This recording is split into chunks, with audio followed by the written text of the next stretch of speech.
Welcome to Rob Nagy's Rock and Roll Legacy.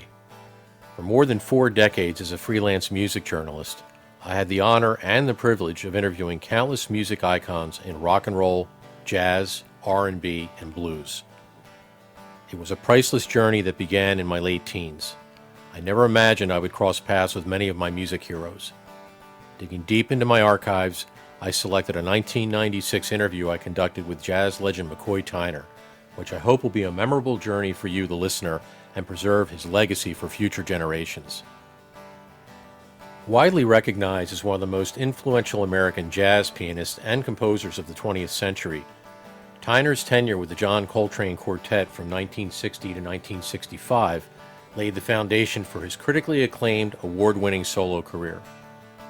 An NEA jazz master and a 5-time Grammy Award winner, Tyner's unmistakable piano style was often imitated but never duplicated. A master at music theory, harmony, and composition, Tyner raised the bar for countless pianists to follow. His albums My Favorite Things and appearances on Coltrane's Live at the Village Vanguard, Ballads, and Live at Birdland, just to name a few, are considered jazz classics. Tyner was awarded an honors doctorate of music from Berklee College of Music in 2005. McCoy Tyner passed away at the age of 81 in 2020 in Bergenfield, New Jersey. You are about to hear an unscripted, never-before-broadcast interview I conducted with him in 1996. For your listening pleasure, I give you the late McCoy Tyner. So what have you been doing recently? What have you been up to? I know Paul had told me you have an album coming out, or 2 albums coming out. I just came out of the studio, did something with Michael Becker recorded with me, the trio, and squashed it out, and that'll be out in September. And then I also did something with Josh, I use Josh, and Antonio Hart, and somebody, Christy McBride, fellow Philadelphia guy, so, and plus I've been traveling a lot. I went to Australia and to Switzerland twice, and in Africa I went to Senegal, and so I've been in England, went to Leeds, England, Italy, college. So I've been doing some solo things too. How are you received pretty much well all over, or are you received over there better than here, or what has been the reception generally? Yeah, well, no, I have a pretty sizable audience over here in the States, but it's just that what it is in Europe is that they study music like an art form, and that's where they look at it, and so they really come out, of course coming out listening to music and participating in cultural affairs is very, very important in Europe. Because the government gives them, a lot of support. Exactly. Yeah. So they sort of have a different attitude about things like that. How do you feel about the government here, sort of considering cutting back on the arts? What's your I don't think that's such a good idea. I think there has been some protest by some movie stars, people in show business, and pretty big people, and they really, I can understand it because, the people need as much support as they possibly can in that area. We don't need the cutbacks. We actually need some more money. Yeah. Really, because there are a lot of organizations that are very, very dedicated, and they rely on the endowment to help them. And if they don't have that kind of money, then a lot of public television stuff and public video. It gives people sort of an alternative in terms of expression of opinion, which is important. Absolutely, absolutely. Are you involved with any of those organizations at all? Or have you done any work with any of the arts? Free and stay. I do nowhere really, not except performing. I actually don't belong to any formal groups in terms of cultural groups, but I have performed a lot for them, and I know that they're doing a lot of good work. So I support them morally, if not, if no other way. Morally and musically. Exactly. Yeah. Because I travel so much, I'd be hard to participate in an official position. Sure. How many albums have you recorded at this point? Oh my God, I think I stopped counting. Quite a few, especially my own records, and then with other people. I did a lot of recording with Coltrane because I was with him for about almost 6 years, and then some other artists, and then my own records. I don't know. I've got to be. I don't know. I guess my own records, there must be, people that are 75 or Wow. maybe 70, some over the years. I mean, it's quite a few. Yeah, yeah. Done quite a few recordings. Maybe not that many, but it's in that neighborhood somewhere. Mhm. Yeah, so. There seems to be, too, from my point of view, there seems to be, as with the blues, blues and jazz are some of my favorite kind of music at this point. Right. There seems to be a resurgence, or not a resurgence, I guess is a bad word, but there seems to be a heightened interest now more than ever. Do you think that's accurate, and what do you attribute that to? Well, I think there's a heightened interest now, but I think that in the 60s and 50s, it was really strong, you know? In terms of a broad acceptance as the average public is concerned. But I think that considering that there was a sort of a lull period, this is kind of it's definitely a resurgence. I think it's to see people and young people taking an interest in the music, as far as school, academically, and being exposed to it. It's very important. Mm-hmm. I was cautious using the word resurgence because I interviewed B.B. King recently, and not that he got offended, but he was very quick to say that resurgence was a bad choice of words because he said that the blues in particular has finally become popular. It's never been as popular as it is now, and Probably so in a case. Maybe he's probably right. Mm-hmm. I think the blues is very popular, maybe even more popular than jazz in some ways. Mm-hmm. Like there is definitely a heightened interest in blues. Mm-hmm. Not the jazz, not that there isn't the jazz, but it's just a little different story. Mm-hmm. Is it lonely being a jazz musician in this day and age because we seem to be a disposable society, particularly in this country, where if you're not on the charts and you're not getting airplay, we really That's why I can't get travel interested so much. in. I mean, like it's not like that in Europe. Mm-hmm. I mean, they really take an avid interest in American jazz. Mm-hmm. They really do. Mm-hmm. Yeah, I mean, American culture period, but they really love jazz abroad in Japan. And like I did a Philip Morris tour. Tony Bennett was on the show, and we toured Southeast Asia. Mm-hmm. And it seems jazz seems to be a lot more accepted abroad for some reason. In terms of if you think in terms of sheer numbers of people, Mm-hmm. I think so. I mean, they listen to everything. They listen to country, western, and pop, and everything. But they definitely have a place for jazz, Mm-hmm. in their life.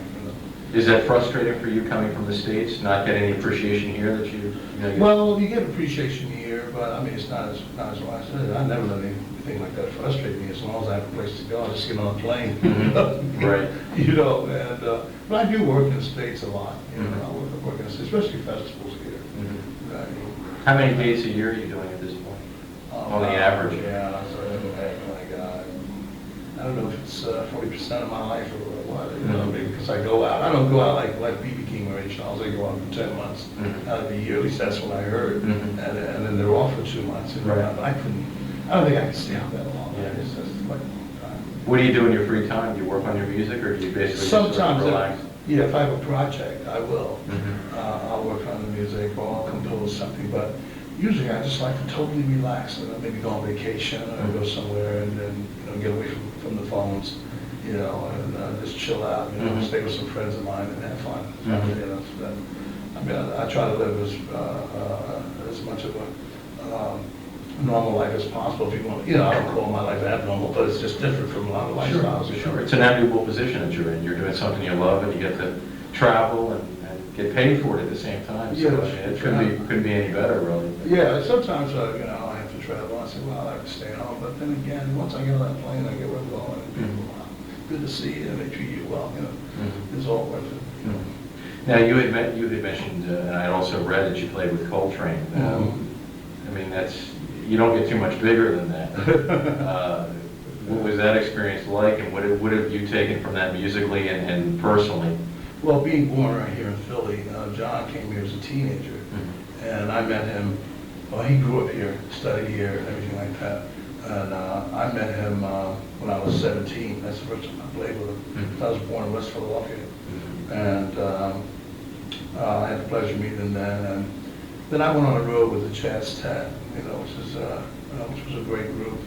But I had a sort of a verbal commitment to John that whenever he left Miles, that I would join his band. And finally he left, and I joined him when I was 20. you know, and I stayed till about 20, almost 26. Yeah. That must have been quite an education. Oh, yeah, it was great. I can't even describe. Mm-hmm. The music was just unbelievable, you know, to be there. I feel very blessed to have been there, you know what I mean, like, to be participating in that music. Sure, sure. Who are some of the other people that you played with that you've considered to be a highlight in your career? Well, the group, the Jazz Tap, was the first group I made because every time John wanted to leave, Miles would encourage him to stay. So I wanted to get out and play, you know. It was, I mean, I was like kind of working 2 jobs in Philly, you know, Right. working a day job, playing at nights too much, you know. Right. So I went out with Benny Golson, who's also from Philly. Yeah, sure, I know Benny. I played Benny. Yeah. So I worked with him. They formed the Jazz Tap, Mm-hmm. and then that was the first big group that I worked with. Although I worked with a lot of people, I did a lot of local work around here. When people come in by themselves, like Sonny Stitt, John would come in sometimes along, and Kenny Durham, and Jackie McLean, a lot of people. So Gloria Land, I worked with her here in Philly. You know, Right. I used to play at. You know, one time I was kind of the house piano player at the Peps, you know, with Jimmy Heath's quartet. Sure. You know, yeah, and and then, you know, of course, you know, that's a lot of there are a lot of names. You know, I learned a lot from playing with all these people. But working with the Jazz, that was really great. And then, of course, moving on to John was really the most important job I had. Yeah. With him, yeah. Yeah, that would have to be unbelievable. Yes. Now you were, I see you were nominated, or actually you won a Grammy. Was that your first Grammy? No, it was the third one, actually. See, I think, one in 93, yeah, I think it's two years in a row, because I won for the big band, the big band category. The Turning Point and Churney was the last one. So now and then I have a big band. It's just that I can't have a big band all the time. Oh, it's cost prohibitive sometimes. It's a lot of people to pay. Yeah, absolutely. But it's exciting, you know. Yeah. But it's just, and I don't want to spend like too much time on the road. I think when you got a big band, you got to travel, especially if you're with it all the time. That's You know what I right. mean? So I don't want to spend that much time out. Do you still get as much pleasure going out on the road as you did when you started out? Yeah, I really do. Actually, it's more exciting. You know, I really enjoy playing. You know, I think it just become so much a part of my life. You know, I guess I don't know how to do anything as well as I do as playing music. So I mean, I'm stuck. But it's a good place to be. You know, Yeah. I think, Now the tour that you're involved with now, how far are you into the tour, and where do you see yourself the rest of the year? Are you going to be performing here in the States and going abroad? yeah, going abroad again. I've been doing some duo things, and with Bobby Hudson, we did an album together, the two of us. And of course, I'm doing some solo work too, and it was a trio, a combination. We have, 1 or 2 big band gigs. We're playing at the Orchestra Hall in Chicago with the big band, and also Luxembourg, Europe. Playing those 2 gigs. That's the only 2 gigs I have left for the year with the big band. But it was a treat with the duo situation. Bobby and I have been to Switzerland twice, and you know we played in Zurich, and we went back and played in Bern. So I've been trying to like do different things. I like to play solos, so it's a combination of a lot of things. Now, of course, we had talked about you played with John Coltrane. Who are some of the other people that you perform with? You mentioned Tony Bennett. Well, I just played opposite Tony. We did a Philip Morris tour, Southeast Asia. There's still a lot of smokers around Southeast Asia. But you know, of course, they're in processed foods too. You know, Right, exactly. Big craft cheese they all have. Right. But they were very nice people. I mean, I enjoy working for them. They really put the tour together properly. Yeah. Really nice, Yeah. So Tony's a very nice man. Very nice listening to him. He and his band, everything. Good gentleman. Absolutely. He's a legend. Yeah, as you are as well. Yeah, he's really nice. We got along so well. Really, that was one of the best tours I've been on. You know, just in terms of the way it was put together, and everybody was so helpful. You know, great. What's been, aside of Coltrane and some of the experiences we've discussed, what have been some of the highlights looking back on your career to date that you really cherish? Yeah, well, I remember we used to drive in the beginning when the band first got started, and we would drive cross country. You know, John liked driving a lot, you know, so it was really nice crossing the Mojave Desert and hearing them sing "O Solo Mio," you know. Right. While I was driving, you know. Right. "O Solo Mio." I mean, we had some great moments. I mean, it was just music. I mean, I look forward every night to go on to work. You know, it's just so inspirational. And it just so many great moments where it was hard to really pinpoint, you know, which was the greatest or whatever. Yeah, and I don't mean to put you on the Yeah, spot. I was yeah. really looking for a few of them more than just one, because Right, I right. know that it's hard to nail down. Yeah, just one well, story. especially in some albums when I recorded my favorite things, and that was the first big selling record we had with the group, and that was kind of a hit for a jazz record, you know. And of course, Love Supreme was another one. Ballads album, the album we did with Johnny Hartman, you know. That was the first time I had recorded with a vocalist, you know. I mean, on that level, you know. And that was a tremendous experience. So I think, you know, it just went on and on. Every day was like, you know, it was just something new and something exciting, you know. And then having the fortune of Elvin Jones and Jimmy Garrison, that was, you know, all I had to do was play. I didn't have to think about anything. You know, they were right on it, you know. Yeah. Have you ever performed with Lionel Hampton? Have you ever done any work with Lionel? No, actually, I was in Washington, D.C. I played a concert, and Lionel was playing in Georgetown. He was at Blues Alley. And so I said, well, let me stop down and say hi. You know, so I went down. And for some reason, he saw me. Well, I knew him, you know. He saw me, one of the guys in the band saw me. And he said, okay, we got McCoy Tyner here. We want him to come up and play. I was just, Yeah, you were just there having a good time. I was just having a good time. Yeah. And you know, so I mean, to show the guy down. And so I don't usually like to do that, but in that case, I made an exception. You know, but he's a great guy. Wow, I interviewed him back in February. He's a real pro. Yeah, He's not doing too well health-wise, I understand, right now. Yeah, But, yeah. He must be about, what is he, 80? oh, he's got to be in his mid-80s. Yeah. He's got to be. Yeah, it's amazing. I hope that they're still playing at that age. That's really, Yeah. yeah. That's incredible. That's incredible. Yeah, he's Who fun. who are some of your favorite artists? Are there any particular artists coming up today that you enjoy their work? Well, when I was growing up, like Bud Powell, the Powell family was from Willowbrook, Pennsylvania. And when I was about 15 or 16, you know, like I was listening to Bud, Phil Swan mainly, as far as pianists are concerned. And Bud moved around the corner from the Richard Powell. They were in that, Richard was in that famous band Max Roach, Clifford Brown. Sure. Max is still alive, isn't he? Yeah, sure. Yeah, I just saw Max. Oh, did you? Is he living up in New York? He's living in New York. Yeah. I saw him I was in Billiken, Germany. I'm trying to get in touch with him. Do you know how to get in touch with him? I don't know how to get in touch with him. I'll talk with Paul. Paul can probably. Yeah, Paul. Yeah. Paul. And he was great. Yeah. He really was great, man. So, so anyway, Richie moved around the corner and Bud moved in with him, you know. And so that was one of the great highlight of my life. Bud came around, played my piano, and we used to follow him around and try to get him to play. Yeah. You know? Yeah. And then he left. He went to Europe after that. You know? So that was wonderful. But Philadelphia at that time was really like, maybe it still is, but during that time there was all the sessioning going on, the guys were playing a lot, and you know, it was just a great place to grow up, musically. Yeah. Yeah. There's a wealth of talent that came out of there. Yeah, So, it really is. unbelievable. People ask me, what is it about Philly? I was talking to Michael about it, and I said, somebody ought to write a book about Philadelphia musicians, you know. Yeah. Because there were so many people that came out here, but they didn't grow up, they weren't born here, growing up here, you know. It was just a wealth of activity, you know. Yeah. Aside of continuing to record, what's left for you to do? I mean, have you basically done it all, or? I hope not. Is there anything major? Is there any project that you'd like to take on that you haven't done yet? Well, I've done a lot of different, I put myself in a lot of different situations. And I just signed to do a couple things for GRP, you know.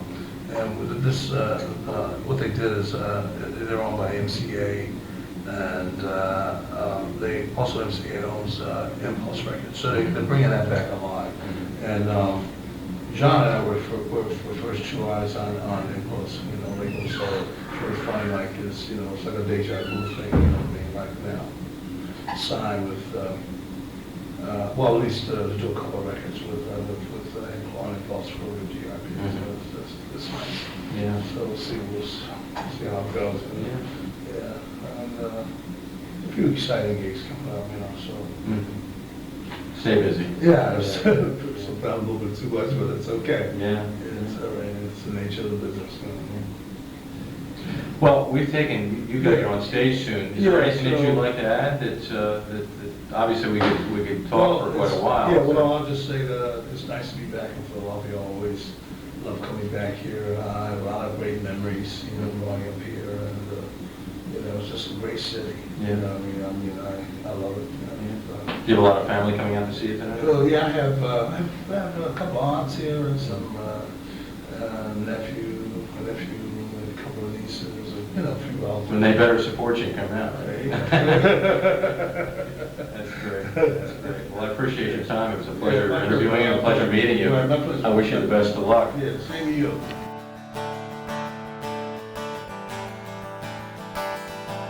I enjoyed my time with McCoy Tyner and greatly appreciate having 20 minutes with this jazz icon. I found him to be down to earth, soft-spoken, and unassuming as he walked me through the highlights of his illustrious career. Thank you for taking a walk with me down memory lane. I look forward to our time together next week when I present an interview I conducted with rock legend David Crosby in 1994. Until next time, peace, serenity, and blessings.